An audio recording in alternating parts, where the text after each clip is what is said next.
Достар, бүгін осындай ерекше тағам дайындаймыз. Сол үшін алдымен ұнымыздың үстіне тұз, қант және де аштығымызды салып, жылы сумен жұмсақ қамыр илейміз. Қажетті ингредиенттердің барлығын әдеттегі описание бөлімінен таба аласыз. Дайын болған қамырымызды ашу үшін жылы жерге қоямыз. 2 есе көтерілген қамырымызды дөңгелектеп арасына сұйық май жағып, осылай жайып, осындай формаға келтіріп аламыз.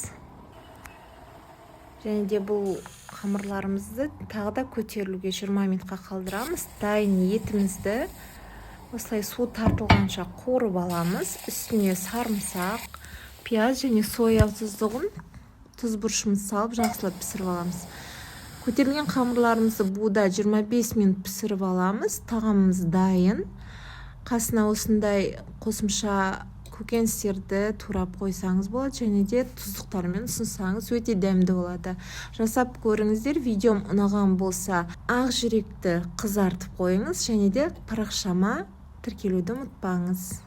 Және де YouTube каналымның бар екенін ескерте кетейін. Биодағы сілтеме арқылы YouTube каналыма өте аласыз, онда да қызықты видеолар таба аласыз.